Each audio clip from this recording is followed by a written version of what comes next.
The Alternative Digitalk. Real issues, real talk.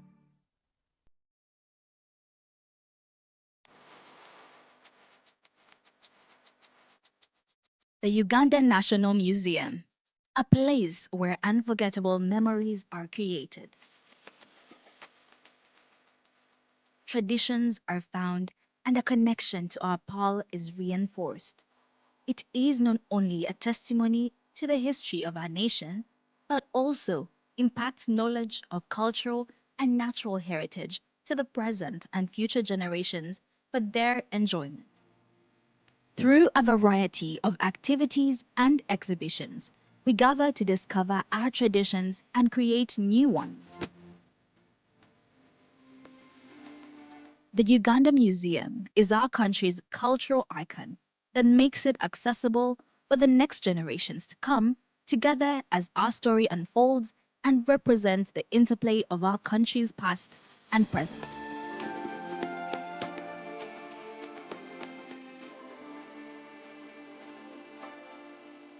It is in our history, but also in how it has evolved to embrace optical satisfaction and new influences. Our identity as a country is not only a moment in time, but also a journey of where we have been, where we are, and where we are going. We invite you to experience the authentic heritage, rich history of Uganda. Welcome to the Uganda National Museum. This message is brought to you by Alternative Digitalk. Hey Teddy, have you noticed how little attention science and health issues get in the media? Totally, Edgar, yet science information is very important. Yeah, for sure. That's why the Health Journalists Network is here. How can they help? They are...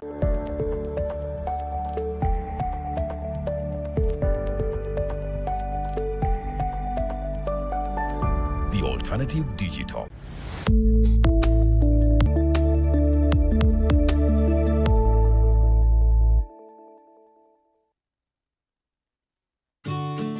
Hey Teddy, have you noticed how little attention science and health issues get in the media? Totally, Edgar, yet science information is very important. Yeah, for sure. That's why the Health Journalists Network is here. How can they help? They are a group of journalists dedicated to advancing public understanding of healthcare issues through impactful reporting on health and science. Oh, really? Yes, they meet up every month with scientists and researchers, policymakers, and activists at the science media cafes. They then relay what they discuss to the public. Does that benefit us? Oh yes, very much so. This helps with health and science literacy for a healthy Ugandan society. Okay. I love getting informed about science and health issues. Health information makes all the difference between life and death. I'll look them up and engage them. That's great. They are based all over the country. Oh, okay. That's interesting, and they should be making real impact. They are empowering health communities through journalism. Journalists can save lives just like doctors.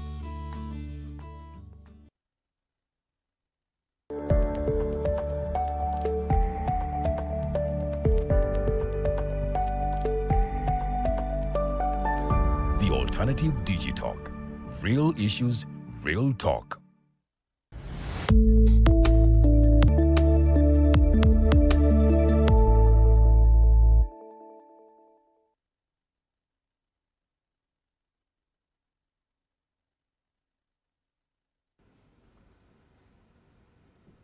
Our viewers, good evening.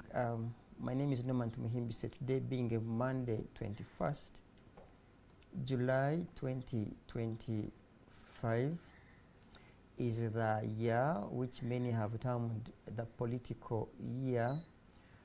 And today, as always, we are on our social media platforms. That's the Alternative Uganda on Facebook, the Alternative Uganda on YouTube. And as always, we have our panel every Monday on the Hotline Show, where we share a variety of topical discussion depending on what has transpired in the week. Previously, we were supposed to be, the previous Monday we were supposed to be here, but as you all know, I should apologize on behalf of the Digital TV. It's the day we lost retired Justice G.W. Kanyihamba.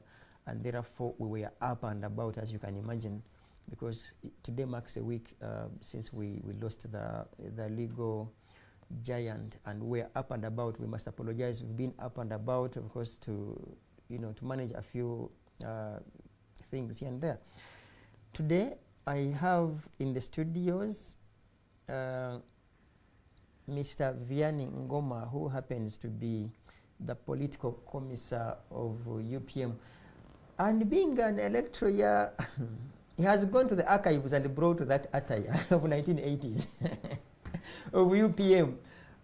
In the middle is Honorable retired Major Awich Pollar, and he is the director, external wing, external affairs, NRM. Extreme end, with whom we share a tie in as far as the color is concerned, is Mr. Joseph Ochieno. He has always convinced me to put on red, but I try. Maybe with time I'll have the whole suit being red. He should be happy, because as we speak there is a ruling and a court order therein that literally bars Honorable Akena to contest for his term in office as President UPC. But we shall dive into such discussion at length. Yeah, but are you suggesting that is only the friendship on the color, not ideology? Ideology is that's now off record, because who knows? I could, sometimes you see red is owned by very many, and every you see now the UPM colleague also has a red. It's only NRM Honorable which that hasn't come with some bit of red, but maybe he's red at heart. So, anyways, I wanted to give a summary of what has transpired in this week. To say precisely, Justice Kanyahamba passed on Monday at 7:30 a.m. It was sad news for us as Digital TV, but also as Kanyahamba Foundation. And of course, I want to believe, and will mark my words, I want to believe that also the government, parliament, and the rest of the government institutions were hurt by his passing at 85 years. In the same week, now I want to give a hint of how this week has been. We have had NRM primaries.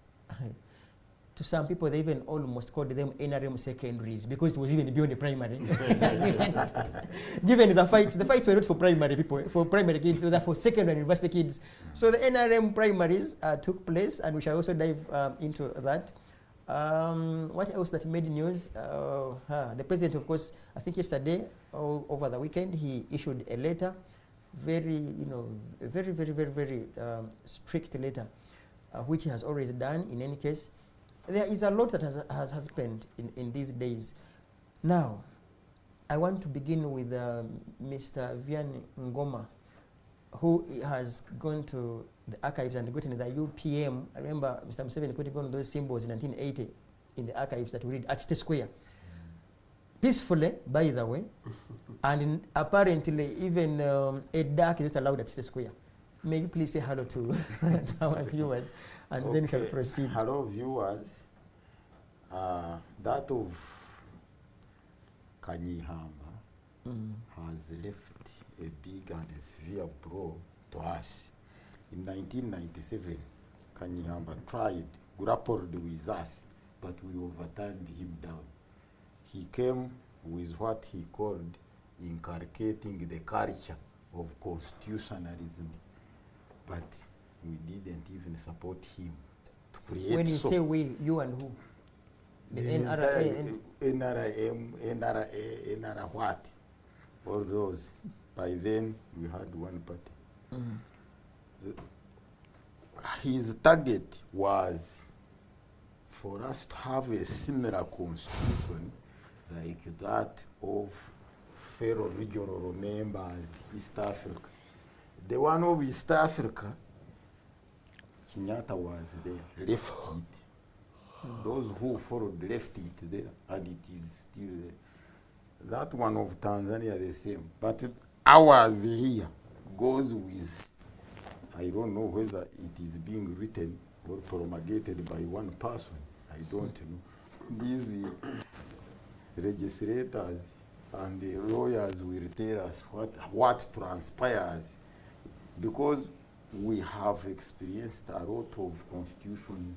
That's why he wanted to create, he called it inculcating the culture I did not of want to, constitutionalism. if you could give me just a second, I did not want to dive into that in particular, but saying, hello, I come with my round and then I put you onto a task to tell us what you knew about Kanyihamba and the rest. So precisely, I think for now, I will stop you from there and ask Honorable Awich, who seems, I don't know whether you are fatigued, overwhelmed by the second one, primary elections, for lack of another word. Say hello to our viewers, sir. Hello viewers, good evening. We missed a week. Sure. It's always nice to be here. To be specific, today I was invited on Spectrum Radio 1, but I was honest to my person who invited me that I already had a commitment in digital, and therefore I turned down. And I thought we should always be honest to ourselves, because if you already committed yourself earlier, even if somebody thinks he has an instrument of a bigger media, it's a question of being principled. Radio 1 are my friends, I like them so much, but where it contradicts with an earlier commitment that I have, I couldn't do otherwise. So I like to be here. So good evening once again. You mentioned honesty and principles, and one would wonder on whether that's now a personal character, or in your view, you think as an institution, is it a principled institution or otherwise? Precisely. As a person, yes, that is it. But also in cadreship of the party or in the movement, you should be there. That is how a cadre should behave. You mentioned should. A commissar. Yes, because others don't. Okay. And then also in the party, because the party has code of conduct, and this code of conduct states clearly about that. If you look at the provisions in the code of conduct for the party, which is attached to the constitution, it is part of the constitutional arrangement. So we are supposed to be honest and do that. So if I do it as a person, I'm happy about it, but I also do it because of the institution, and I expect my fellow cadres to be that. Okay, thank you. Do we call you a celebrant? Do we call you a victor in regards to the ruling? Now the UPC everywhere. It's not UPC. Say hello, Mr. Ochieno, to our viewers. Everybody. Save for Mr. Honorable Awich. Maybe everybody here in present maybe could be UPC, but first you can say hello to our viewers. I'll talk nicely. After here. I'll talk nicely, so that we're all everywhere. Everywhere can be UPC. Okay. Yes. Look, no, in UPC we don't do official do, and the politics of ideology is important. It's interesting that Vianney was starting a line and then backs it, backed by Comrade Awich. Politics of the left is ideally politics of humility, politics of everybody, equity and equality. In fact, it's a politics that attempts to ensure that we are not unnecessarily pompous, nor do we play too much officialdom. And so therefore people who should emerge normally as presidents, chairpersons, CEOs, they sit together with others like average Jesus. So, comrades. And indeed comrades, as Comrade which actually quite confirms. So no, that is the game we do, the game we play, and I hope that in future, post the Kanyihamba, a dream of constitutional review will be a culture, a political culture in this country which will emerge that sees some of the slogans of the likes of the 70s and 80s, and the 70s and maybe 1980s around their campaigns, translated into reality, so that a social democratic movement and consciousness overwhelms the majority of Africa, because I think that's what we need, humility. Okay. He will, of course, share with us whether or not he's happy or otherwise in regard to the ruling. But now, I want to give you basic means using my mandate. You know, every when you come here, I want to remind you that I have the mandate. Yes, Mr. Chairman. So, Mr. Vianney Ngoma, precisely what do you think of Justice Kanyihamba, of course, with his legacy, in regards to his best and his worst? When it goes to radicalism, as my comrade has said, left radicalism spoils what he has already constructed. You demolish. You behave like the interviews of the ancient means. When you go, they say that when you don't know how to demolish, you cannot be an engineer. They're saying of kujenga na kubomoa. That was. So with Kanyihamba, within the struggle, is the one who hosted Amin. But those who believe in Hosted? Amin. Because Overthrow. Overthrow. Meaning overthrow Amin. How? All of us, nobody was with the capacity, because the law was not even allowing Tanzania, Mozambique, and others even to back us here.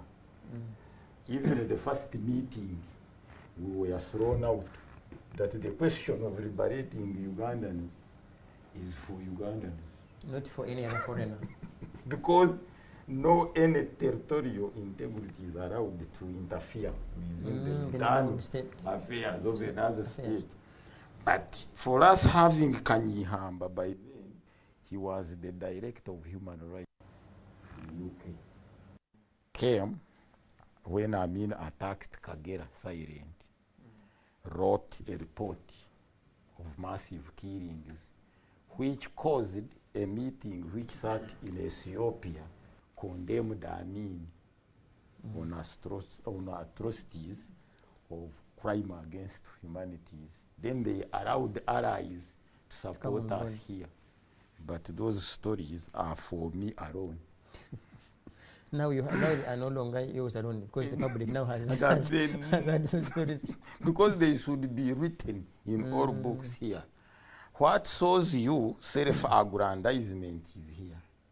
We had Professor Ibrahim Lipumba wrote a book that African beyond adjustment.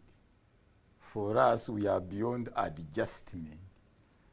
So when you leave your legacy, not adjusting it, on your own personal aggrandizement, whichever, when you are not inclusive in Uganda here, in any written paper history, that one is not supposed to be published.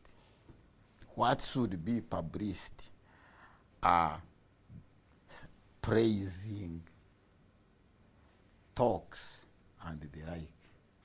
So I was telling you about 1997. The best President Museveni was there when we were in those talks at Kaburasoke, inculcating the culture of constitutionalism being led by Kanyihamba. When they objected what he has presented, he ended up telling us that the laws from there in 1997 will be only for the rich and those with the power, and those one without those categories will never be favored by those laws. And this is what is taking place. Because if you can get a bail in court of 100 million, what is the legal context of that to make you fail? Or you can go and get a loan to get a bail in court, because it is, you can't even go and collide with the law while reserving money to secure a bail. You get a loan to pay. and you get your freedom on a loan. There are some of the words we have in our laws which I don't know and understand. a swart non-cash bill of trillions. What does that mean? No, I It think means in case of any problem, yeah, when they, you will when fail to pay those yes, trillions. when the accused disappears, you pay those the money. trillions. There is at times you find those are what Kanyihamba was fighting to be eroded and uprooted out, because he called them legal loopholes. He wanted to plug those legal loopholes so that what they call justice remains that one and remains so. Okay. Not justice of the money, of the cost. So adjustment is lacking. Okay, Honorable Awich Pollar, you have had a summary of the submissions by Mr. Vianney Ngoma, precisely talking about Justice Kanyihamba. What do you remember of him yourself, being an advocate, being a diplomat, because he was at some point a diplomat, a judge, a minister? What do you remember of his life? Both bad and good, I don't really mind. remember. First of all, we must say Uganda is blessed to have had Kanyihamba. It was a blessing for the Republic of Uganda, for Kanyihamba's mother to have produced Kanyihamba. As a Uganda, that was a blessing. I'll talk in bullet points. Yeah. Two, it's often said a prophet is not known in his own home village. Even Jesus, and I've said this in some other fora before, even Jesus, when he said he was son of God, he said, what? The son of Joseph, this one who works with his father in the other timber. This man, even yesterday, I saw him carrying a timber for his father. What are you saying? That is son of God. But when the man goes to other cities or far distant, is very much respected. Appreciated. And so I don't know if that is what human mind is. Human mind seems not to appreciate what he knows, the locality. Did you know even which doctors, if they prefer those from distance? Which doctor from Zanzibar? Very powerful. Very powerful nyungu ya mawe, those scary names. From far. In fact, others even use a name like Mutokambale. Coming from far. So it seems that is how human mind is, that a prophet is not known in his own village. Why am I saying this? Professor Kanyihamba in Kenya is a hero. Yeah. The Kenyan constitution, which they boast of, was drafted by Kanyihamba and Professor Sembewa. So in Kenya, Kanyihamba is a hero. And that's why I'm saying a prophet is not known in his own home village. It's known far and wide. The other bullet point I wanted to say is that Kanyihamba was a legal giant, of course. He has set precedents.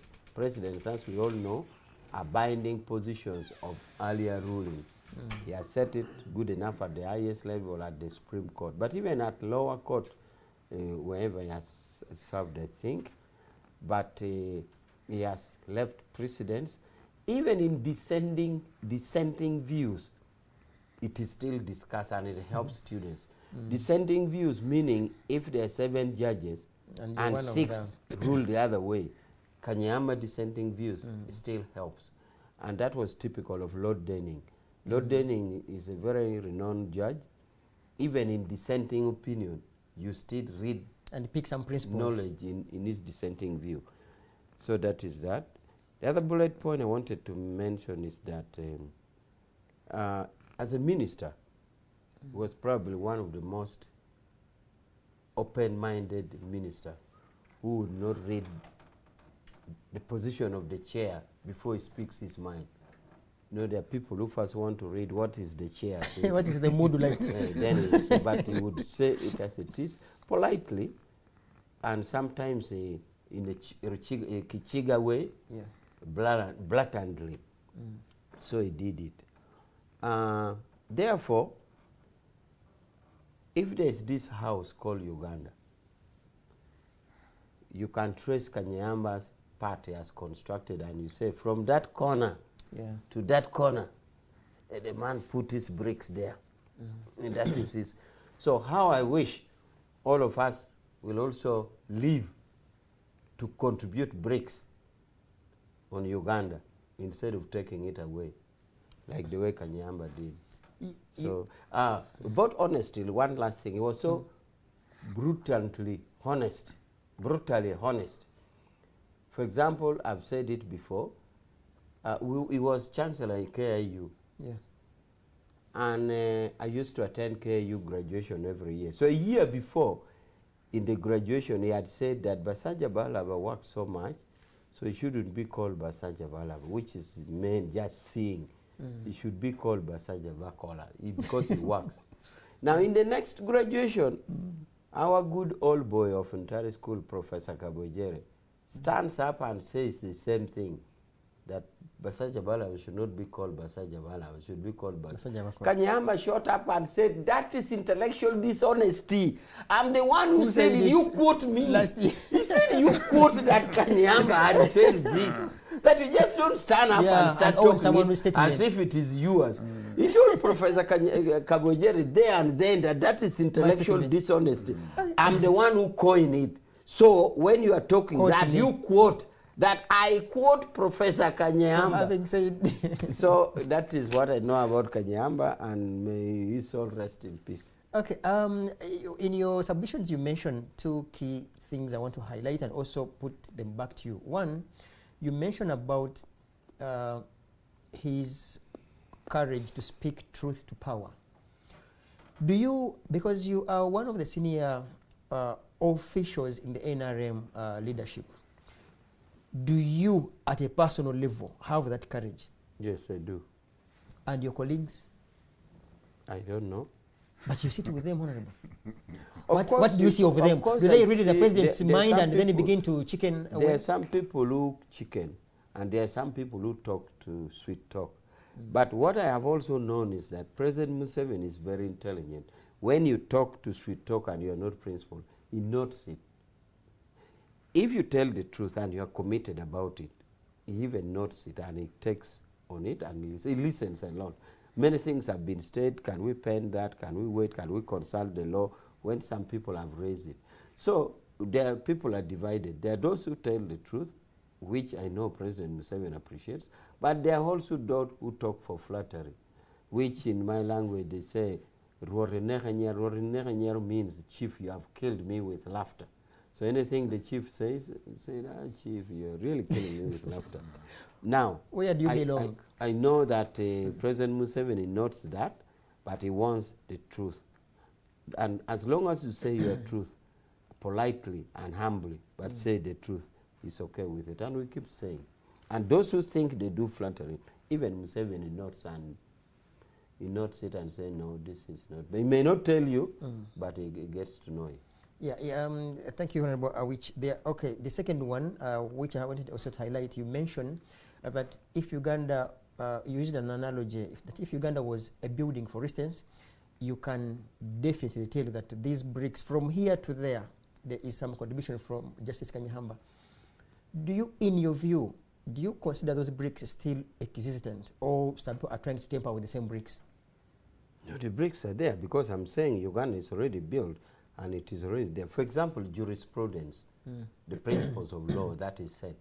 Are you going to undo it? Well, the law says that Supreme Court can depart from its earlier ruling. But even if it departs, I already said that even his dissenting view, students still read cited. And they learn. So that kind of bricks, what are you going to remove it? Constitutional, remember, it's the one who drafted this Ugandan constitution also. He was the chairman of drafting, legal and drafting committee in the Constituent Assembly.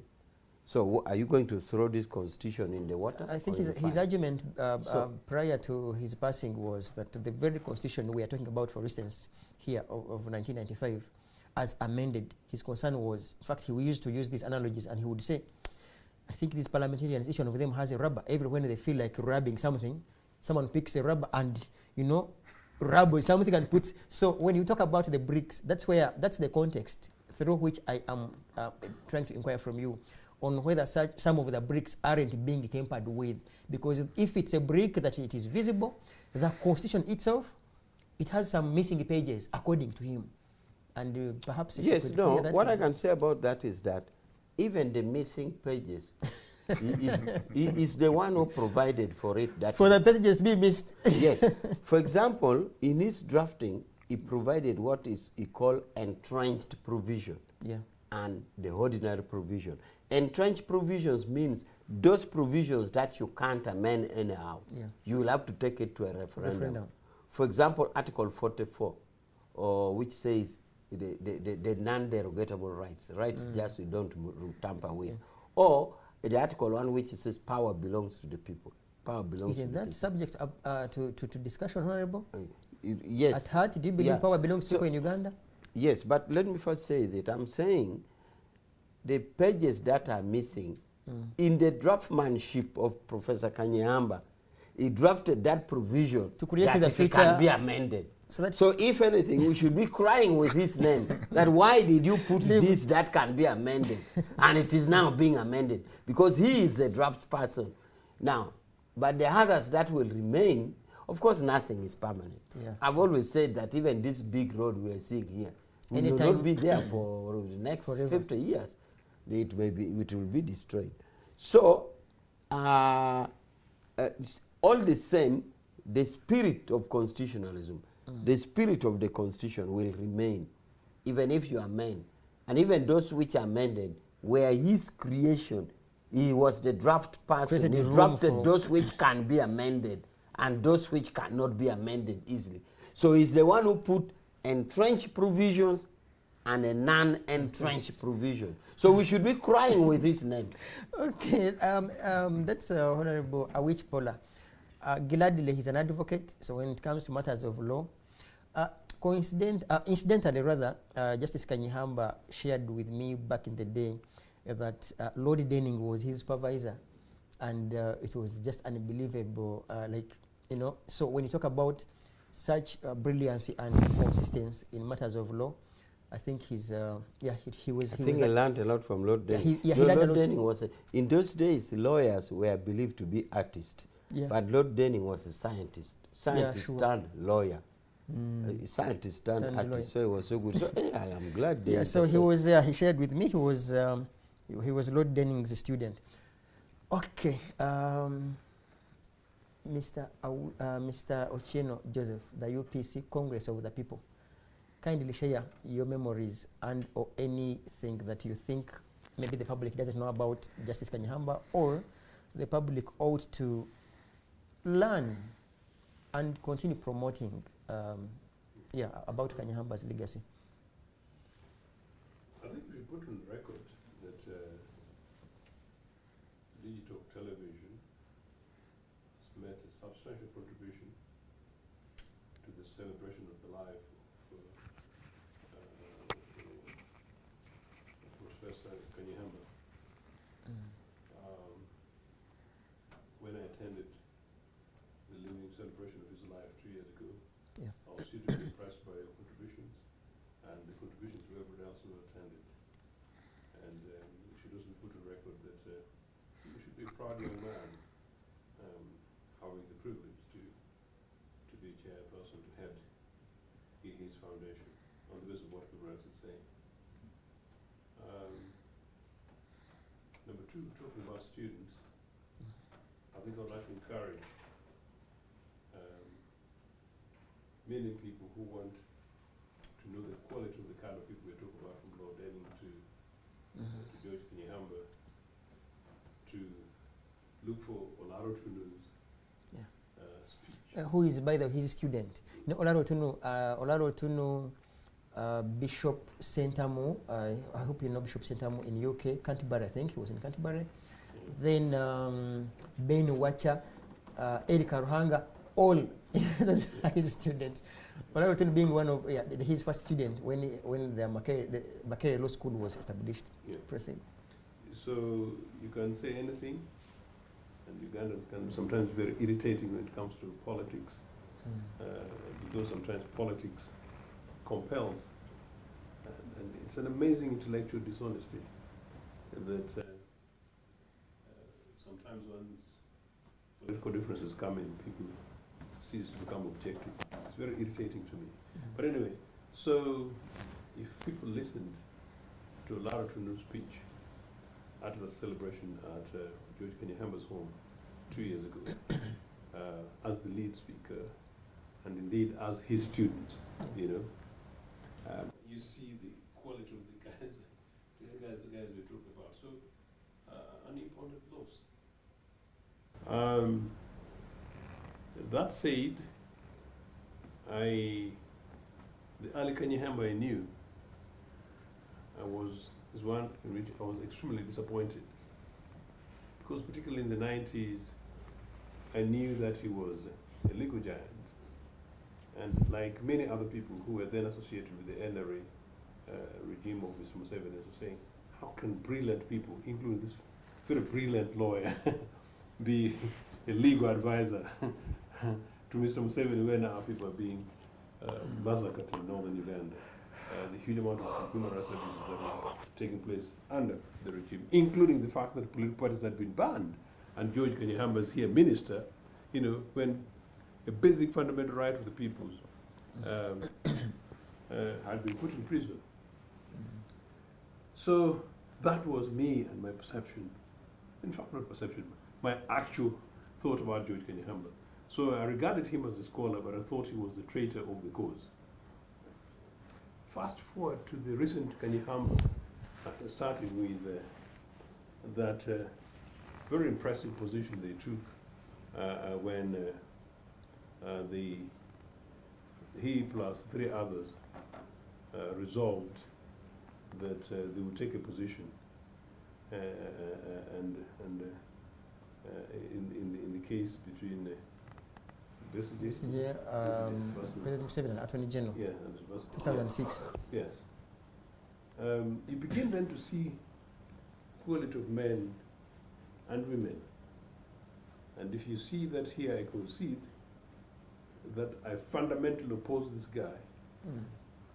But this is a guy in the last 10, 15 years I had huge respect for and a personal privilege of associating with. It should show us lesson and huge lessons. And that is a human strength which is rare.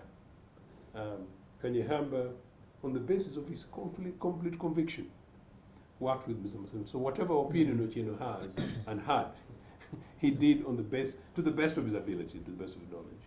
Granted, when he took a position, you could say he went to the other extreme end, and some people might think he swings. But I think that is an element of human decency. And so, fast forward by the last few years, people have argued that it's almost an angry intellectual. The depth of it was possibly see someone whose conviction is driven by his belief. And that's possibly the Kanyahamba that passed from last Monday. So this guy, whatever your opinion, it must be fair that we judge him within that context in a holistic way. And for me, it's unfortunate that we got to know him, I got to know him slightly later in his life, and with the deficit that my brother is referring to in terms of quality, integrity of our peoples, I worry that my generation may not do enough to keep enough numbers of men and women of integrity who by the time we hit 95, which can challenge on the basis of how many bricks laid, but those are bricks of integrity rather than bricks of compromise and numbers. Okay, let's yeah, sure. I'm surprised, maybe lack of love for the school. This guy can't mention that Kanyahamba went to Mwiri. Went to Mwiri. And yet they are all boys. By the way, he was... This is integrity, compromise tick. No, George Kanyahamba is my senior old boy. Yeah. Obusoga College Mwiri. So, you see, material, You see that alone. You see when you pride in your big schools. Now some of our schools we may not mention them here, but I should also say I'm a product of Bombo Army Secondary School, and it's and our motto was knowledge is defense. Can I give the context? Sure. Every time I boast, and Comrade Awich and I sometimes like to share some of these things deliberately. Every time I boast of Mwiri, which is the national school, no doubt, and it's the most successful school by the Uganda, no doubt. Yeah. At the moment, Tara is the most powerful for various reasons, so we concede. But actually, that you come from Bombo Army, and you're you, it means you've gone through obstacles and hurdles. And you really must pride yourself. People, I think they like so. But that's my point. I hear you. Yeah. People from Honorable Awich's school would make fun of us that our secondary back in the day, it used to be not day and mixed, day and boarding. It used to be primary and secondary, because one block was primary and another block was secondary. Now they would say, Bombo Ame, primary and secondary school. Anyhow, sure. There were two blocks, one for primary, one for secondary. But things have since changed. Primary was taken slightly a few meters away from secondary. Okay, back to Justice Kanyihamba. Why do you think we can? Why do you think the quality of such leaders is shrinking? And that question is going to come back to the rest of these two. I think generally, globally, and Koruch would be happy to hear this, that I concede that globally, globalization is infecting the world. There's some terrible cultures around the world, including in the global north. Countries that had extremes of social cohesion, like Italy, Ireland, you could count in the global north. Our rural communities have been massively effective and desecrated and deforested of value. So that's the general thing, and why. In the more recent times, I think there's a little bit been, in part, death of politics, which is what we're going to be discussing. You ask, maybe just use the example preempting it. In 1980 general elections, as I said, you could see elders, like I think somewhere in the neighborhood of Awich, a Little Mara, Little North, I don't know whether it will have included your home constituency at the time. A Little Mara, another fantastic lawyer, says he woke up in the morning and elders had come to his home and asked him that, look, the elections are taking place. We want you to be the candidate because, one, he's been observed as a decent boy of a particular average family, and he goes on to represent them. A Little didn't have the money. He didn't even have the drive for that, but he made a fantastic minister of commerce. Fast forward to today, part of what we're going to be discussing is madness of money, where the average young boy and girl is purchasing for it. Now, what is it? No, I think there is a huge challenge with morality. But quality of education has also collapsed, and for me, I've argued that very much. And it's not a partisan thing. I genuinely believe that educational systems needs to be fundamental and radically and urgently reviewed. And with that, goes into whatever happens in schools and institutions. Same with families. I think some of the things that I see in my rural Nagongera today happening in families that I see in the neighborhood are not the kind of things that I would see certainly not in my family, but even in the neighborhood. So things have changed so badly. But I think finally, the death of leadership. I don't think we now have many leaders who mentored those people, who eventually mentored some of us, doing the same today. And maybe that's a challenge for me and Comrade Awich, how much of that we're able to do today. Okay, Mr. Vianney Ngoma, you have 2 minutes to tell us why do we think such leaders can hardly be seen in our generation, maybe even in your generation. And then the same question to Honorable Awich Pollar. We shall break precisely and come back with a topical discussion of the second one, primaries in NRM. That one is only by artificial and mechanical politics. That's what is causing the shrinking of potential. By the way, I should share with you, one of our viewers said that your words are very technical. You sound like a scientist. So maybe you will have to to make your submissions sound like for historians. Historians and historians. Yeah, sure. Because now we have had mechanical and what? And that fish. And that fish. So when you are now at stake, you have been posing a question to us whether what Kanyihamba put on is Yeah, the building, yeah. still exists. It doesn't, because of one thing. For us, we don't know that over amending is an abrogation.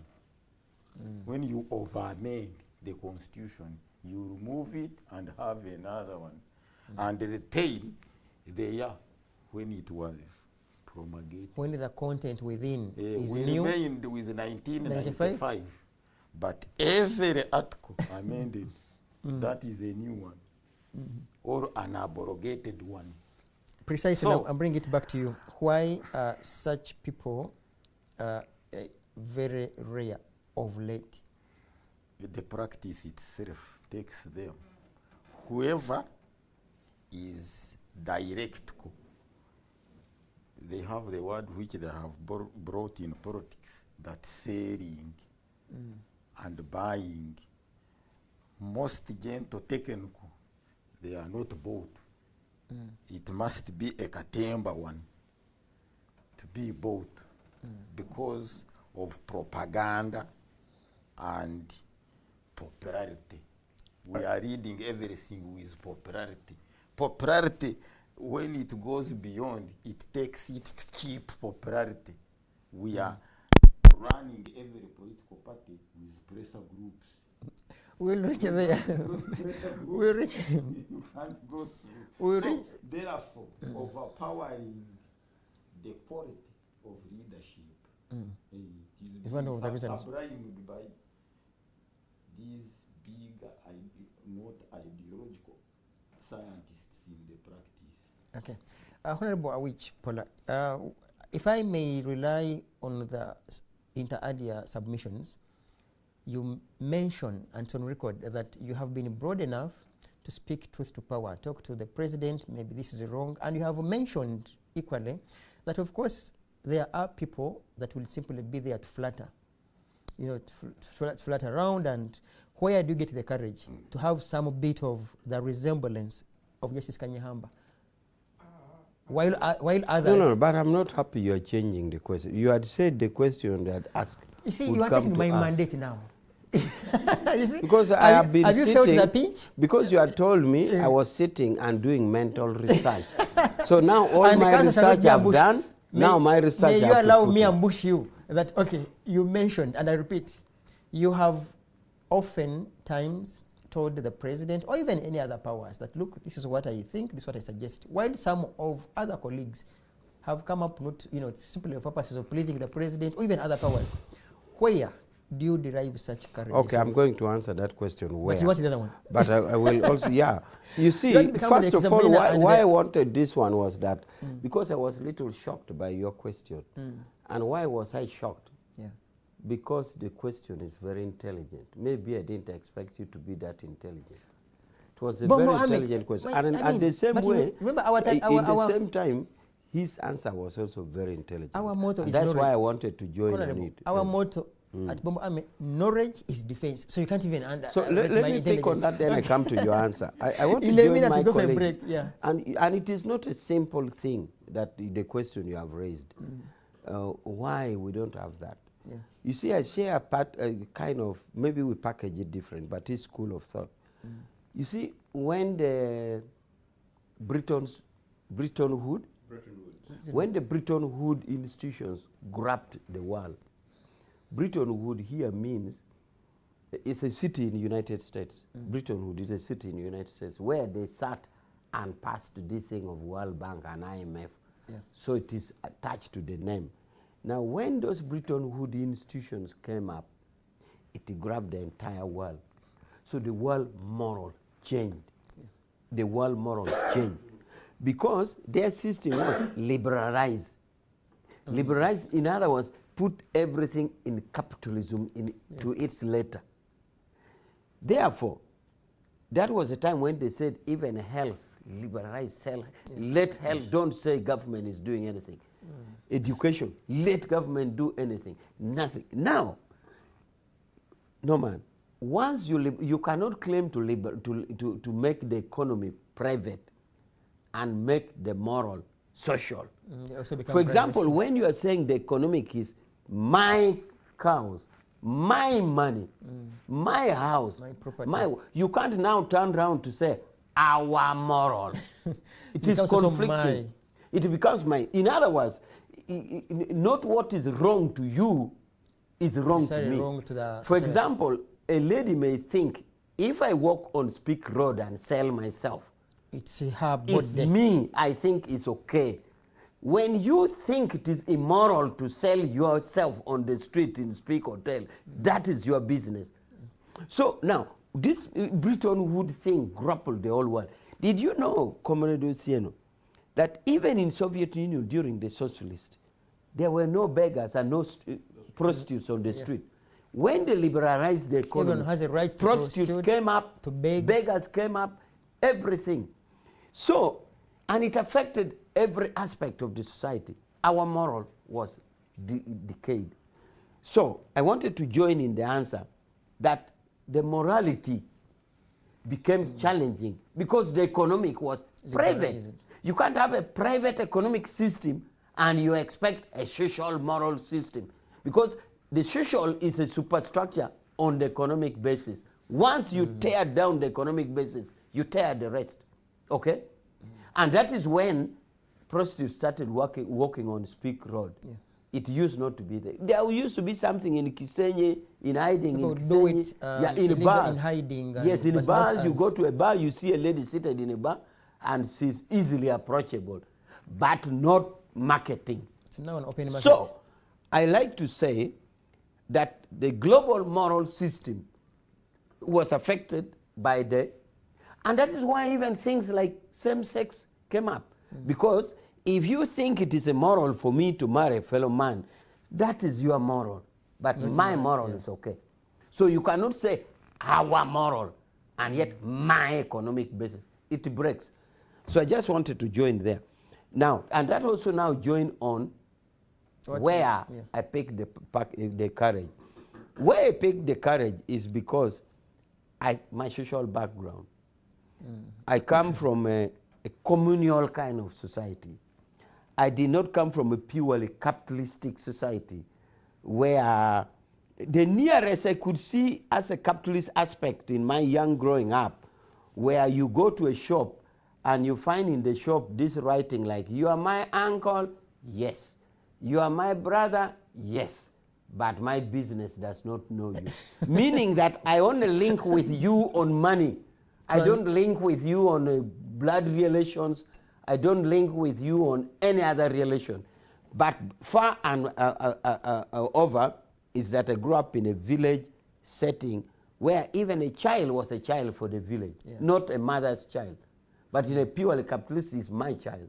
But a child was disciplined communally, food we shared communally. I grew up in a village where if you don't invite somebody in your food, they would sing with your name. They compose songs and sing. No man doesn't give people food. No man, they will sing with your name. So, partly, it also, so my being strong, that is based on that. But also on the exposure of literature. I've been exposed so much to leftist literature that gives me the comradely atmosphere. And me also by growing up in the army, because the army was a social kind of community. Institution. I grew up in the institution of the army as a Kadogo, so I also grew up into communal kind of life. I think that helps to shape me to really guard against injustice. I feel injustice is not good. When it is unjust, I don't like it. So most I like likely fairness. Most likely that's why we have, I think that's why phrases like mind your business started from. Because sometimes we need to mind other people's businesses if they go wrong. But when you say mind your business, if someone wants to walk naked, tell you, no, mind your business, this is my body. Anyhow, we are breaking shortly for precisely like a minute or even less than a minute come back, and of course, when we return, I will begin with Mr. Ochieno, I think.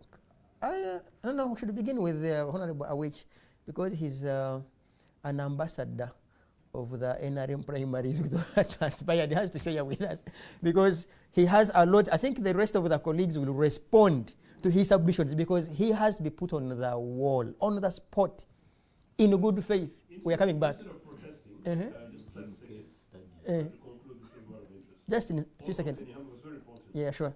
I think my colleagues had talked about Kanyahamba and 1997 proposal to amend constitution.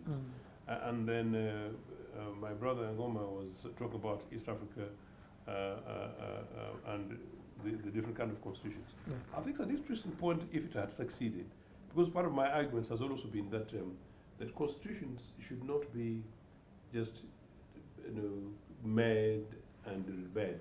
Because part of what we were trying to say was that and I don't think you're emphatic about it, was that now if Mr. Museveni goes, are we going to create a new constitution? I genuinely argued those days that it was the CA process was a waste of time and money. That all that we needed to do was, and constitutions as amended, that if we're not happy with the 1966 and particularly 1967 Republican Constitution, all we could have gone was to go back to the Independence Constitution, and amend relevant clauses, cheaper, solid, holistic, historical, in hundreds of years. This is our founding document. Food for thought. Okay, we are breaking, certainly, for 40 or so seconds and come back. And when we return, we are beginning with Honorable Awich Pollar. He has a lot to answer to all of us. Coming back shortly.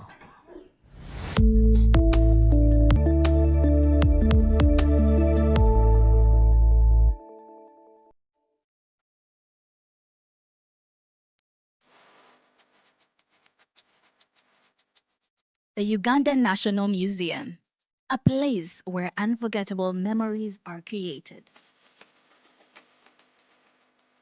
Traditions are found and a connection to our Pearl is reinforced.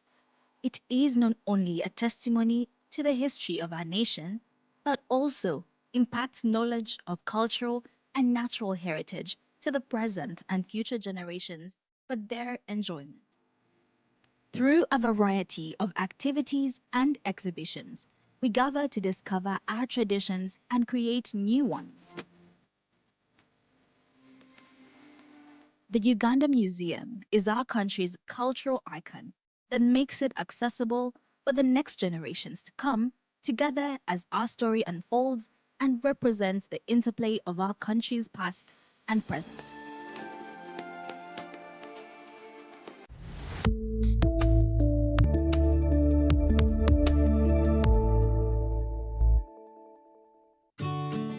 Hey Teddy, have you noticed how little attention science and health issues get in the media? Totally, Edgar, yet science information is very important. Yeah, for sure. That's why the Health Journalists Network is here. How can they help? They are a group of journalists dedicated to advancing public understanding of healthcare issues through impactful reporting on health and science. Oh, really? Yes, they meet up every month with scientists and researchers, policymakers, and activists at the science media cafes.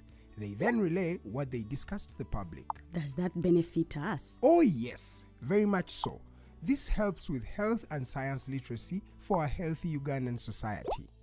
Okay. I love getting informed about science and health issues. Health information makes all the difference between life and death. I'll look them up and engage them. That's great. They are based all over the country. Oh, okay. That's interesting, and they should be making real impact. They are empowering health communities through journalism. Journalists can save lives just like doctors.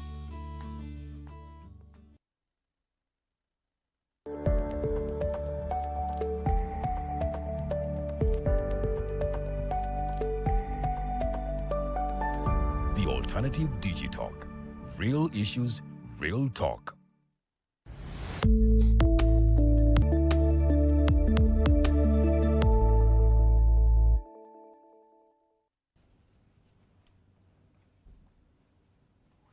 Our viewers, we can't thank you enough for keeping it digital. We are streaming live on our social media platforms. That's the Alternative Uganda Facebook page and the Alternative Uganda YouTube channel. In the event that you have any colleague that hasn't subscribed, kindly ask them to subscribe, because here we speak, we speak sense.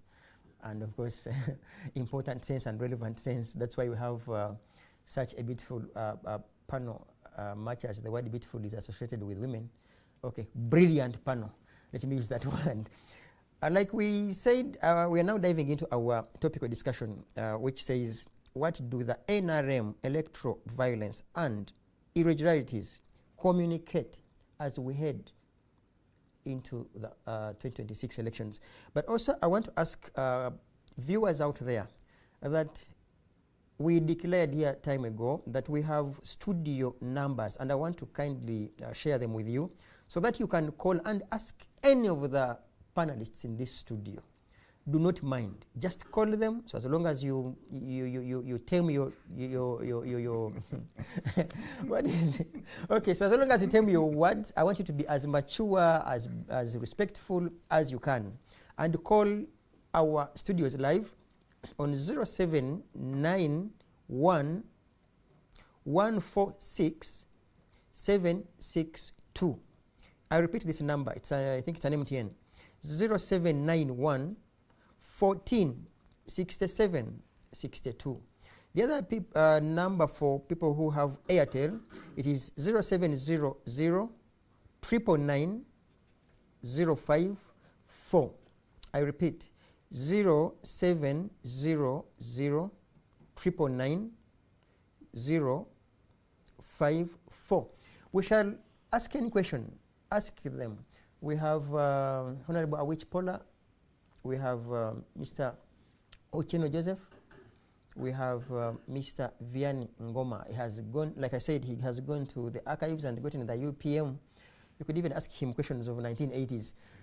Honorable Awich Pollar. I will ask the production team if you have the clips with you. Maybe he will be speaking to the clips. There are some clips where I think at one of General Tumukunde's rallies, people were given waraji, and they will say in my language, what in a girasi to waraji? Like, if you have no glass, you're not giving me waraji. Then there are other honorables who were queuing behind the kids, literally primary kids, as in primary kids, below age. We have another queue, people giving in money to the, I don't know whether that's maximum or minimum of 2,000 Ugandan currency, 2,000. That's that's not even $1. You can see on our screens. So he's very, very confidently giving out money. Honorable Awich, why are you vote buyers? I think that should be a straight question. Why do you promote vote buying and monetization of politics as NRM? You have the precedent there. First of all, we are not vote buyers. Two, we don't promote it. Those we are not on the contrary, we condone it. We have put it into our pieces of law. In the Constitution, we have put it into our guidelines, regulations for elections. So we prohibit it. And besides, we always say the prohibition and the criminalities in electoral laws in the national elections are carried forward in our party. In other words, you must abide by the laws of the Electoral Commission before you abide by this. For example, if the Electoral Commission says qualification is senior 6, then we must meet it. If the Electoral Commission says don't buy votes, then we must meet it.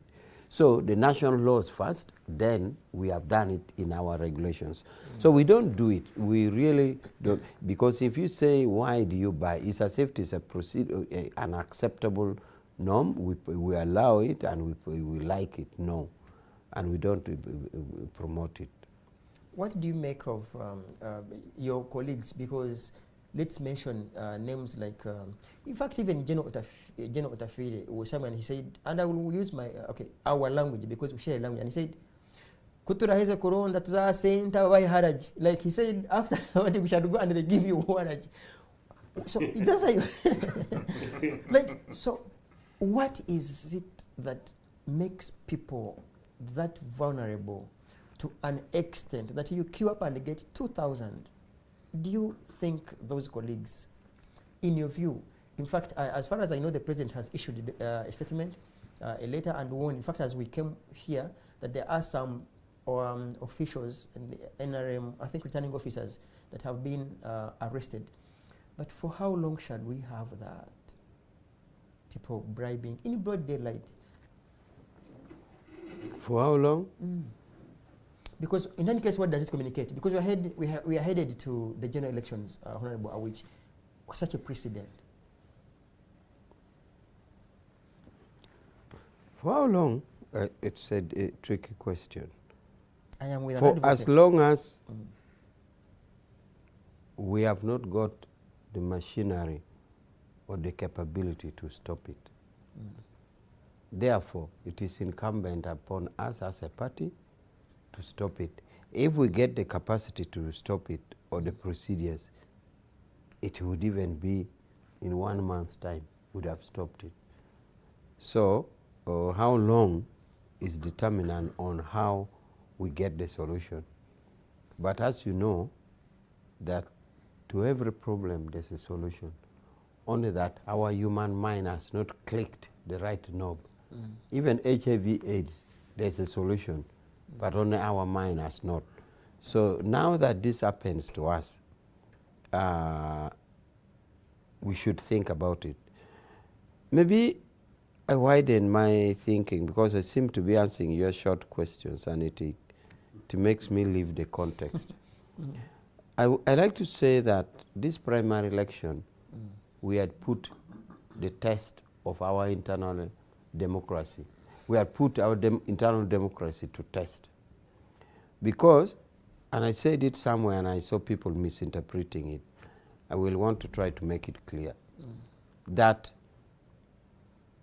as a party headed by the Secretariat, we have tried to market the party as much as possible because party depends on numbers. And especially in our case, where it is a mass party. Ours is a mass party, a party for everybody. Remember, you have some parties like in China, like the Communist Party of China. It's not a mass party, it's not for everybody.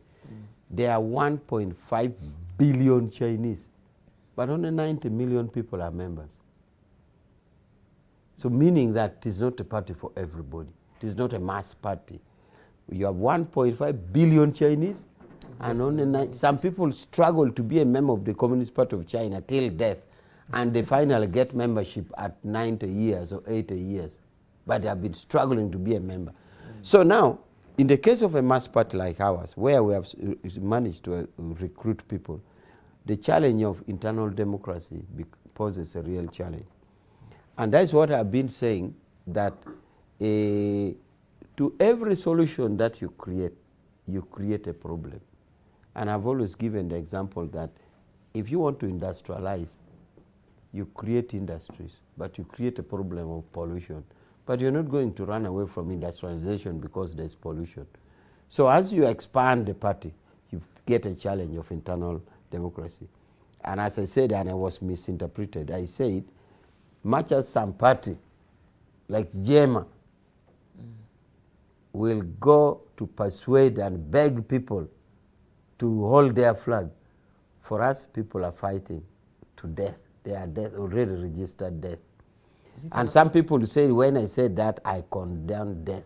No, in fact, I'm showing I'm now pointing out the problem of industrialization, the pollution that came from industrialization. So in my case, the death is the pollution while you try to expand. To become a do or die. Yes. When you try to expand, that is a challenge. So somebody was saying I was praising death. I think they wanted to divert me from the theme that the party has expanded and it is big in numbers and others don't have the numbers. Therefore, this election put our internal democracy to test. And I hope we have seen the gaps and the loopholes, and we therefore should move to closing. Because we shouldn't expect to throw our party members in an election where the members presume to have the rules, the constitution and the regulations and the institutions of election commission and registrars and the security deployed and also funding of these institutions. So party members go knowing there's something working. And when you get into the system, you rely on God. For example, you now start saying, I hope there won't be violence. God help us. Or you're saying, I hope there won't be rigging. God help us. Members should go for this exercise knowing it is well thought out, it is well planned, it is funded, and institutions are there to make it work. Therefore, we have put our internal democracy to test. We have seen it. We have 73,000 villages that we conduct election in 73,000 villages. Now, if we have 1,000 villages with problems and leaving us with 72,000, that's not to say it is few, but we should correct it.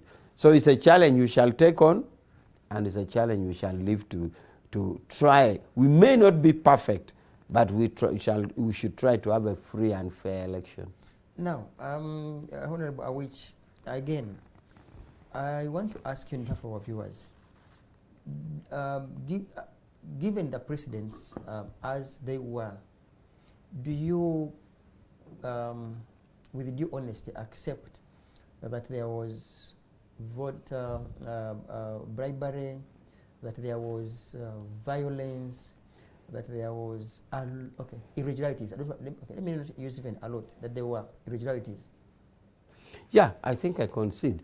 The information I've gathered, and which we are still gathering as a party, points to all those incidences. I mean, I already said there were deaths in Kamuli, I think.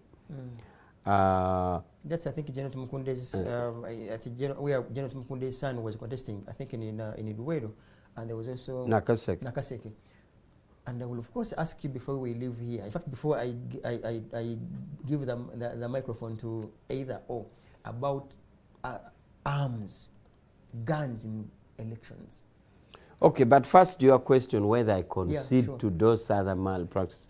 Yes, I concede. What were they? You are saying voter bribery, yes. Then violence and irregularities. Yes. The information we are picking is that they did occur. So I don't know whether they did occur in all the 73,000 villages, or they did occur in 100 villages, or in 1,000 villages. But whatever magnitude, it's offensive and it is bad. For example, I have learned, I hope it is not true, that in some places they are giving vouchers. They give you a voucher, you go and line up. And there's an agent checking. If you don't line up properly, you will not benefit. But if you line up properly, you come with your voucher and get the money. How does it make you feel? No, I'm still answering the other one. You want to give me more? No, finish that. So I am saying we got incidents of bribery, incidents of fighting and violence, and it doesn't matter now at this level how many villages they occurred. But you know, Norman, even when I put on a white shirt like this, if one part is dirty here, do you know that I may end up going to remove this shirt and just because of this dirt? So we take it not lightly, that because it is 100 villages affected, and therefore 72,800, then it is okay. It is not. So we are saying we take it as a learning experience and we are against it. We shall try as much as possible to fix it. Precisely, like in a minute, I then come across to Mr. Vianney. What do you think is the cause? Because with the solutions, we shall conclude with the to me, the cause is that we have managed to make society think, especially at parliamentary, it is income generation. People have not learned that we are there to offer leadership. Maybe we should change to a point where MPs are paid just token, honorarium. Because, look, Norman, if you close your eyes and you were told the Governor Bank of Uganda or the ED KCCA or the ED is getting 40 million per month, do you know you get shocked? Can you imagine in parliament all of them are getting? So the 40 million that shocks you that the governor Bank of Uganda is getting, we're getting these guys. And remember the academic qualification is? Senior 6 and it's equivalent. Yes. Somebody is asked to bring senior 6. He says, I don't have, I will bring the equivalent. Bring the equivalent, so as long as you have a weighing scale, then we'll measure and see which one. Please bring senior 6, you go to parliament. He says, forgive me, I don't have, but I will bring equivalent. And he shamelessly brings. But you see, and he's earning 40 million. So why this is that we have not come to a situation where we expect, I don't know, my friend will tell me the Lords in the UK, whether the Lords are such successful people that they really go for leadership or representation, not because they expect earning. Yeah, I don't know what the situation of the Lords are, but we have now not accepted that leadership is carrying Lubengo for people, especially at parliamentary level. We know that you go there to earn the money. And the money is amazing. Because if I can be shocked with the Governor Bank of Uganda getting 40 million, but this one is, they're all getting it.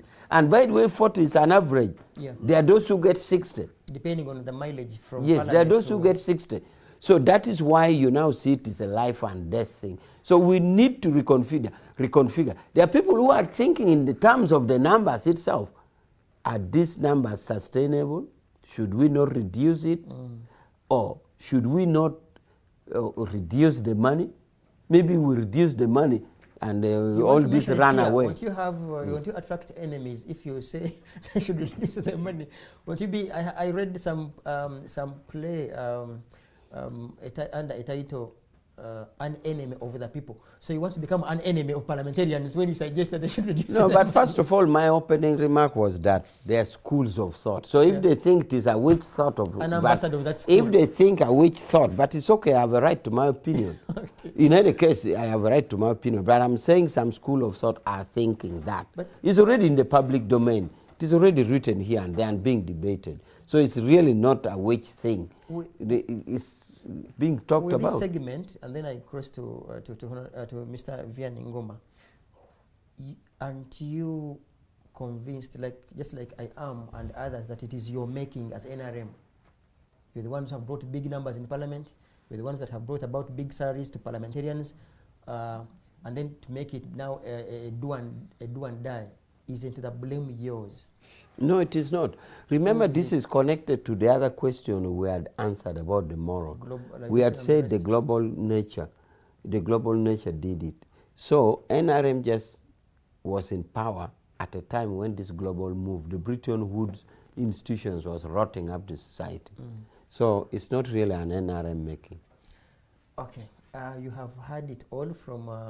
I must apologize to our viewers and the two panelists. We wanted to give him slightly more time for him to justify their to justify or defend, or even come up with a clear picture of what transpired. No, and by the way, we're used to that. They're used to staying long, you know, so I now take back my mandate, and I'm sure he's been moving up and about in this whole country. Why the process? But in this case, I didn't want to stay long. I was being held long. I was being held long. I didn't stay long. Mr. Vianney is here and has some bit of a brief history about Isinjiro, where he hails from. Those guys, I don't know whether you people are Ugandans, you are so lethal. You even burnt people's vehicles. Do you watch what happened in Isinjiro? They don't fear guns, don't fear anything. What caused it? Okay, what caused that trouble? And of course, you could give your analysis about and giving us what you think is likely to happen in the coming elections, relying on what has so far happened in internal elections of NRM. The eye opener is indicating, or the indicators are showing us that we must outsource. The problem with political parties in Uganda, they don't outsource. They think their members and themselves, they are enough to understand. Now, a report being given by me that party cannot satisfy the viewers because you are defensive. This should be brought in the whole picture by the observers. Let internal primaries and democracy be observed by the outsiders. They come out with reports, recommendations, and advice.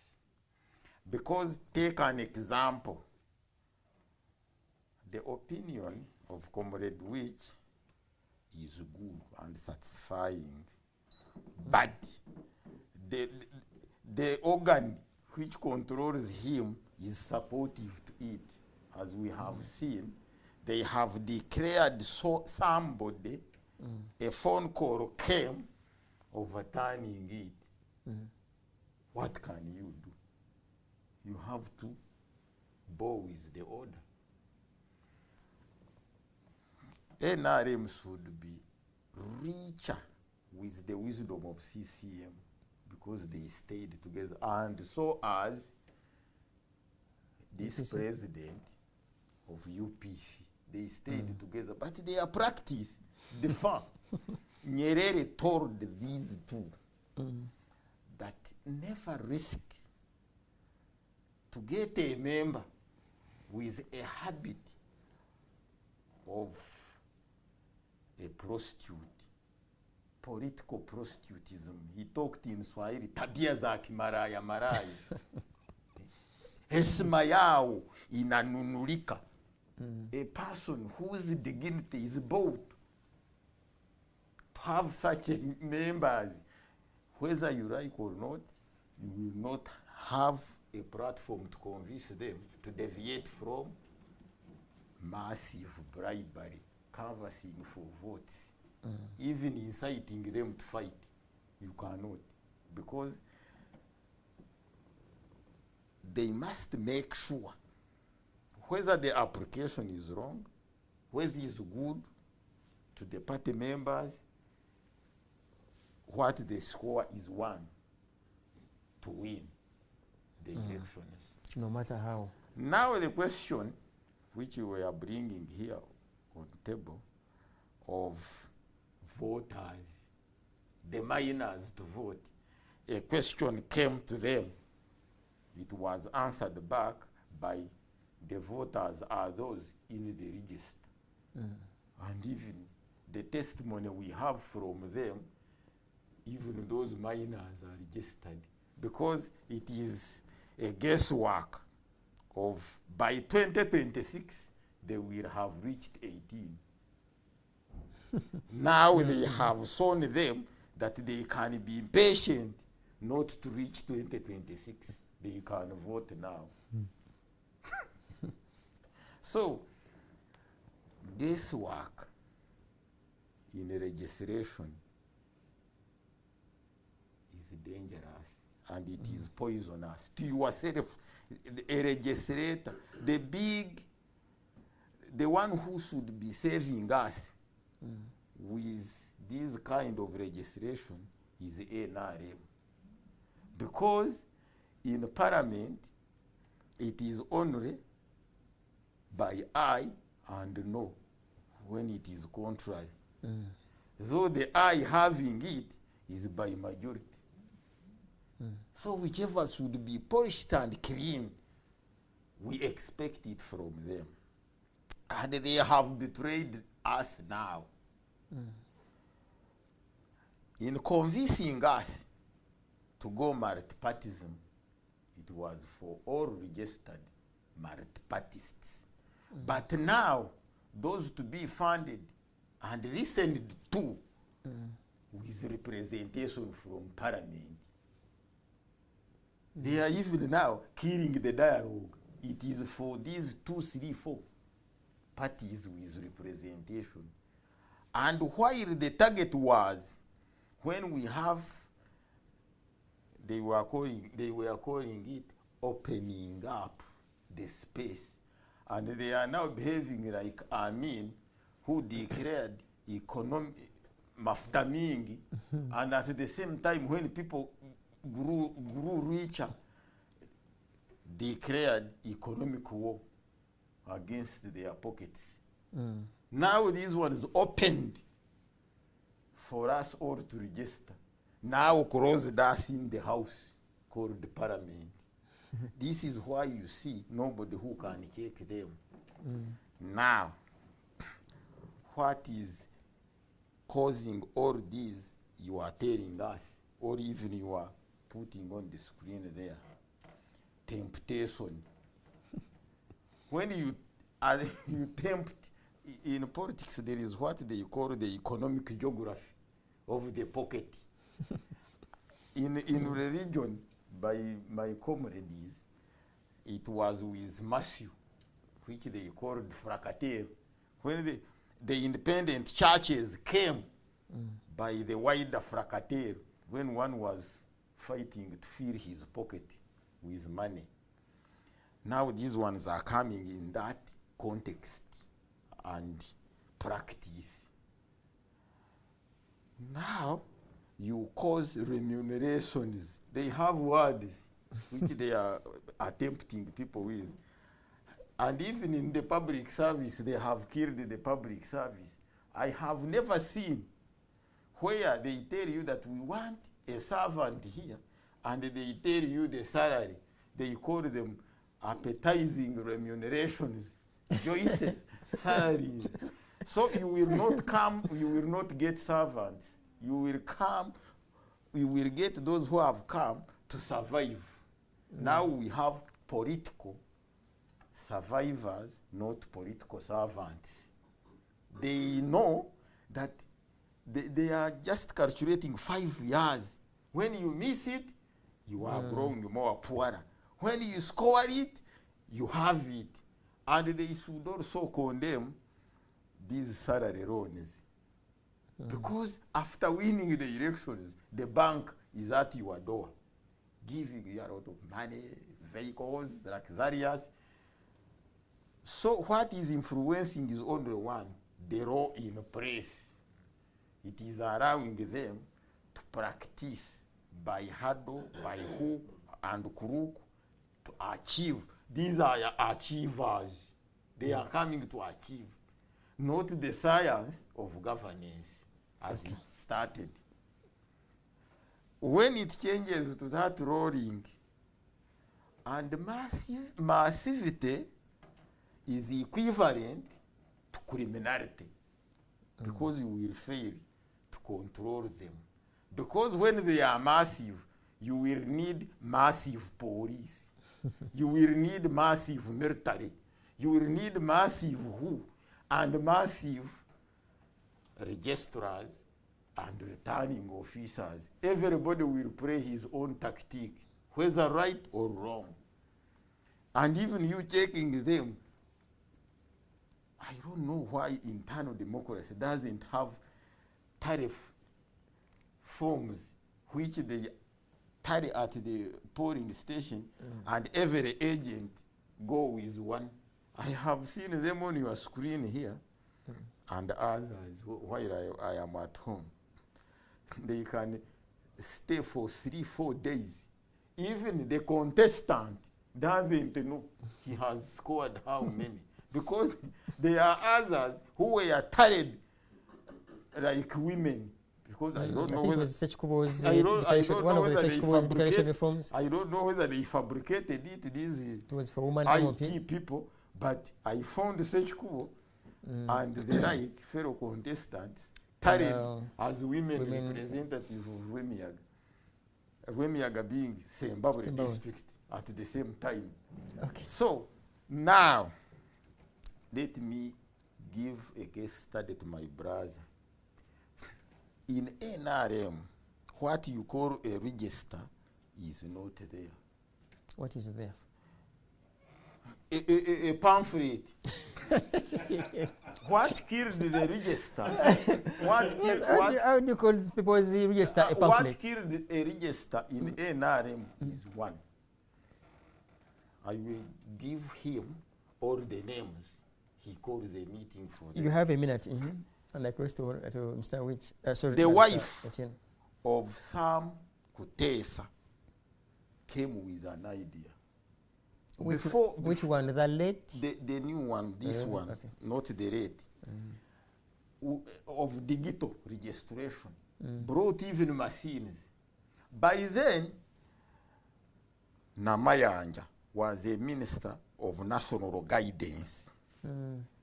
She's the one who overturned it. We were all in the meeting, Naduru was there. The one who brought an idea is Lieutenant Colonel Bari, is in the Ministry of Finance. We went to Tesa's home. We sat there. They demonstrated. How digital? They knew that digital, because digital, they were saying that there is no way you will be allowed to tamper. With the thumb and all these features. When you try to tamper, because it was going to be connected to the chairman, who is the president. With the server. When you are trying to tamper, on his tab, he must detect you. That someone in Remiaga or Wengo is tampering with tampering. We'll send police to arrest you. And then these people who want to spoil NRM overturned it, closed it there. That red roast money was going to fly to London, cancelled the freight, and nobody who paid her to save them from this sum. Tell me, if you tell me of these millions registered voters, how many me, UPM, do I have? I have 0. What does that one has? 0. Where others members have nothing, they are all for massivity. So, with that one, if we want to best manage the register, the best that ready is still there. You go and consult her, she will show you how these things will be managed. Digitally. Not for everybody. This register, I'm telling you, I can even put there my names. This one can at night change it to another one. Because printers are massively in Uganda. Everywhere you can print. This is why you see they have reached on marrying their fellow contestants. If they know that you are going to challenge them, you find yourself tomorrow You're not in the register. Not reflecting in the register. Okay, well stated, Mr. Ochieno. I am sure as day follows night that you have followed the entire sequence of events, border to border. How was it in your area? And give us a brief of what you read ahead of the elections that are beginning. Just I think the campaigns are even beginning in October. Tell us. My area is actually the Republic of Uganda. So I was focused across the country, as I was possibly less focused, to be quite precise, about Nagongera. So looking at the overview, but of course with Tahans connected with Tororo. It's shameful actually what's happened, and shameful what's continuing to happen. And I would say it's extraordinarily shameful, considering that UPM in 1980 were presenting themselves. He's smart, by the way, except for the colors. You're very smart, aren't you, tonight? Clean leadership. UPM in 1980 were crying foul and then presenting themselves as saintly. So from 1980 UPM to the privilege they got in 1986 until today, seeing what you're seeing, it's shameful. I think all of us agree, and we should agree, that whatever has happened and whatever is happening is unacceptable, whatever the cause is. But most importantly, that whatever should be done, I have an idea, we may have a difference of opinion, but it must end. When I was invoking Joel Ali Rumara, who coincidentally happened to have been Comrade Wich's area member of parliament in 1980, he said that the committee was involved, community leadership involved, and there was such a thing called integrity, there's such a thing called dignity, there's such a thing called genuine quest for leadership, and politics was driven by values. It no longer is. Something happened from 1986, particularly with the ban on political parties, that we went monolithic.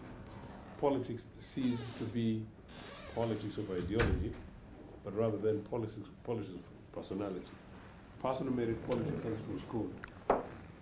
UPC warned against this, and I was just trying to look for one. I don't know whether your young team here ever heard about some of these things, including your two camera persons. But in the 90s, we made huge cases against personal merit politics when trying to advance politics of multipartism. Sort of the whole thing has come home to roost. We're arguing that amongst others, personal merit politics are going to push for individual self-interest that will then link into materialism, and that's the politics me, myself, and I.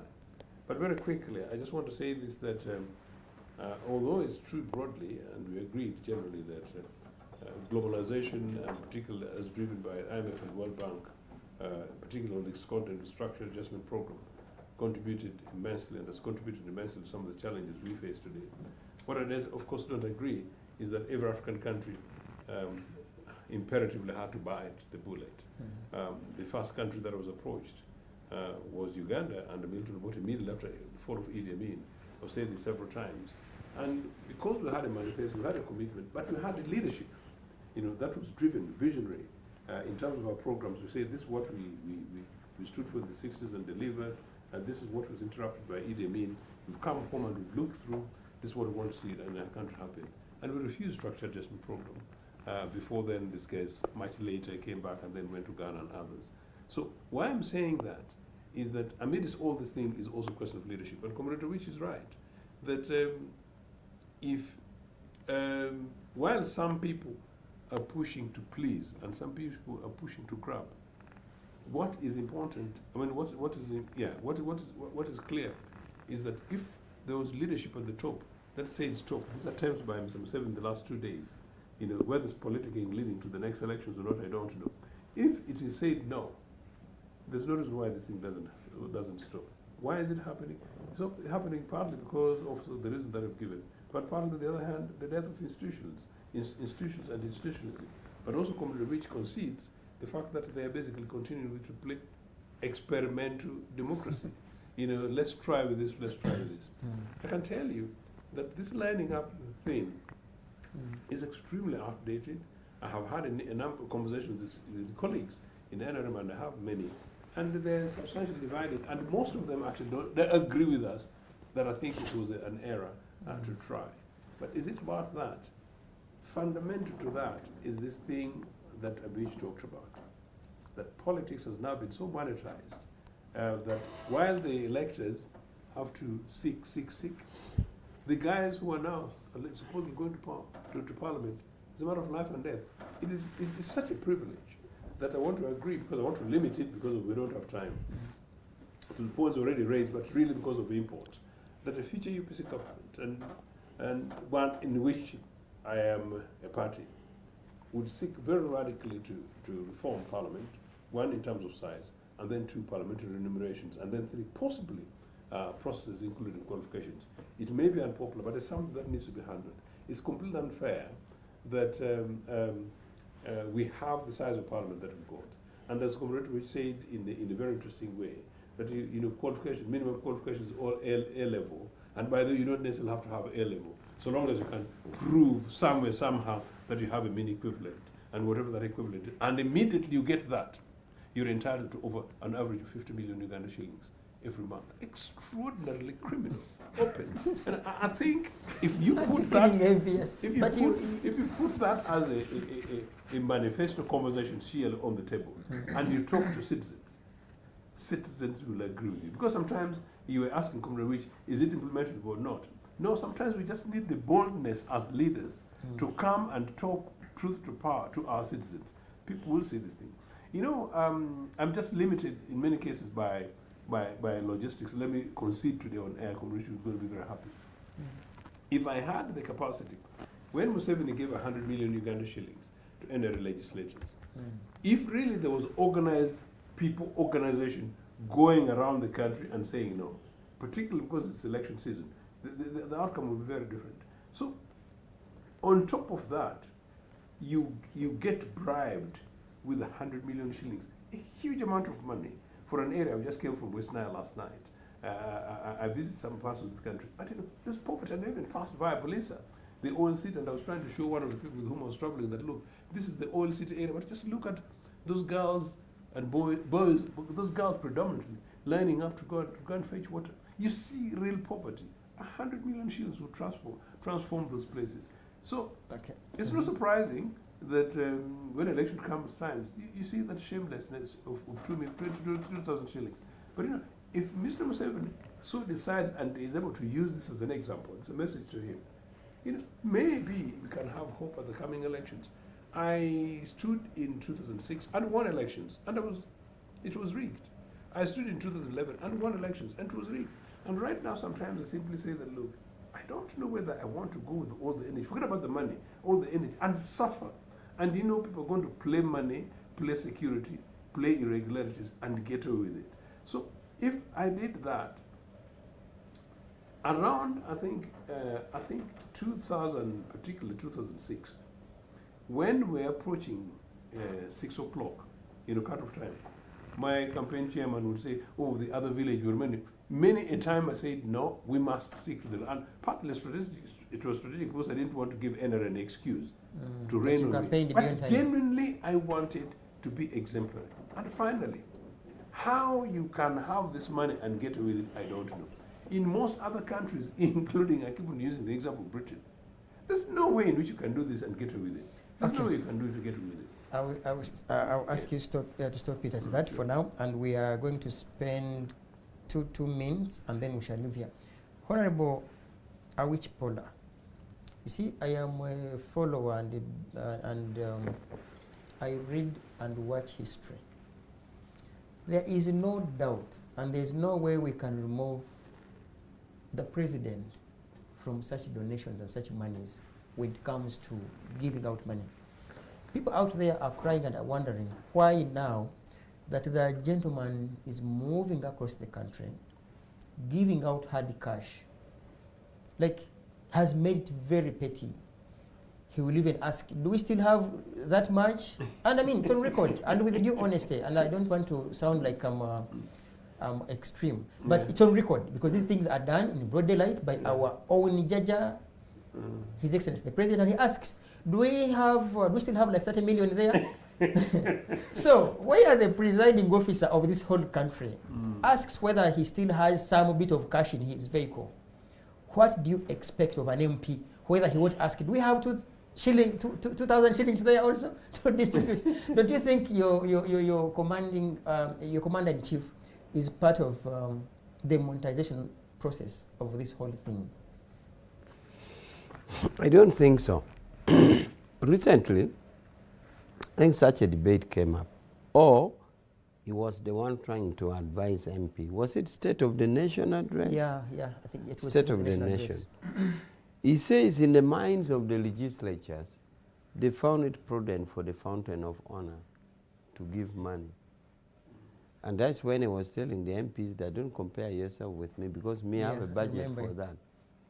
And he sadly did refuse it. So that if it is not good, then we should ask our legislators to think about it.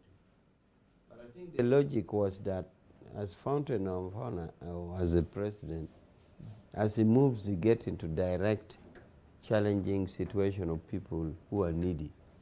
And therefore, the legislators did not want to make the Fountain of Honor not having money to give. And he warned the MP, said, please don't do it like me, because for me, I was given that budget. How sustainable is it? The sustainability depends on the economy, because this money is budgeted for by Parliament and appropriated. It is appropriated for. So sustainability depends on the national economy. Like you see, sometimes we come and rationalize and we give priority areas. So the sustainability will depend on the nature of the economy, and which will determine whether we put it priority or not. Okay. If I may ask we have 4 also means I wanted to ask you this, that you said, and he's very, very right and correct when he says that Parliament appropriated that money. And then one would ask, as a fountain of honor, did he, in your view as a lawyer now and as an NRM senior leader, do you think he found it that important and fair that as president, I have this much and then the rest can, because if he has the right to give out, why not parliamentarians also give out, even if it is their own money? So your question is, did he find it fair? Suppose, let me maybe rephrase the question. Suppose you're in his shoes and you have this parliament that gives you this much. Would you take on such an offer by parliament that, okay, I think the president deserves to have this much for donation? Yes, I would do that. Okay. I would do that because the challenging situation a fountain of honor meets. I would do that. Okay. You have a minute to summarize, but I think you already summarized what we are likely to face in the coming elections. Maybe you could give us your closing remarks. I go to Mr. Ochieno. The opening remarks, not closing. Okay. Opening the eyes now. In 1980, when we formed this party, the research gave that there is a missing link. So when there is a missing link, no interconnectedness. When the struggle of opposites swallows you, you read opposition yourself, not others. Yourself, you become oppositional in character. So now, the roles we have in parliament and wherever are individual character, not national character. This is why individual habits are subliming individual characters. So the missing link, I asked these 2 brothers, because we were together by that time, with that research, which gave birth to the fundamentalism. You have like 10, 20 seconds. It should be upholded. I remember the laws were to be upholded. When you don't uphold them, they stay wretched. So now, we should run and rally together to clean this. If we stay, the struggle of opposite in the negations of the negation, when you try to negate the other and the opposite and an obstacle to yourself, you lose the drive. Okay. Whereas we leave the struggle with the opposites to struggle, let's cross to Mr. Look, it's very easy. Give us a way forward. Yeah, it's very easy. There's no circumstance under which what is happening at the moment would happen under UPC administration. One, as president, I wouldn't, and I would reject that money, because that's what leadership is all about. The president is the presiding officer. You say no, you give guidance and direction, and you do that through a moral lead, and you do it through an exemplary means. There's no circumstance under which Mr. Nobody would be seen carrying money from a pocket to give some other person. If you see there is a need, systems where systems work, okay, you address the underlying issues, and then just quickly, in an administration which is sensible and people responsive, you deal with the underlying as we discussed. You don't massage it on legislation simply because it happened. And these legislators are doing it because it's a vicious circle. I rub you and you rub me. Okay. It is unsustainable. Ronald Muhinda has this comment, but may not require any of you to respond. He says, this is Ronald Muhinda, what Ngoma is talking about is bastardization of politics, which attracts low caliber politicians that are either populists or needy. Okay, bastardization. you know, That we one shall came be- in the other council. Yeah, sure. In Now- 1980. Okay. Where one, I will not mention the name, had helicopters, the Benzes down, and telling others who were without shoes in their feet to be patient. But you had the same things of Chisati and Chigato in the bush war. Say goodbye with your closing remarks in a minute, or if you could even do half a minute, I'll be grateful. My closing remark is, as I said earlier, we as NRM, we have put our internal democracy procedures to test, and we have identified the challenges, and we shall face it. Hopefully we shall narrow the gap as we strive for perfection. That's now internally or as at large as a collective when it comes to the general elections. But for now, I'm just talking within our mandate okay. as internal. You should also mention, you should speak also under your mandate as someone who is in power. Because Well, this syndrome yes, may cross to yeah. Communicable or non-communicable. Well, you told me to do it in half a minute. I'm adding you 30 seconds on behalf of the government because you are in power as NRM. As government, we expect a very free and fair election. The infrastructure they wanted in terms of the law, we had ample time to pass for them the relevant law if they needed an amendment. We have provided funds for the human resource and logistics, and therefore, and human personnel we have given them, they have recruited, and they are stand alone there as an independent electoral commission. Okay. So we do not see anything that should stop them from having credible election.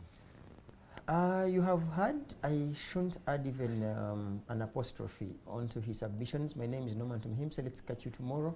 And of course, with our subsequent programming on our social media pages, the Alternative Uganda Facebook page and the Alternative Uganda YouTube channel. I sign out.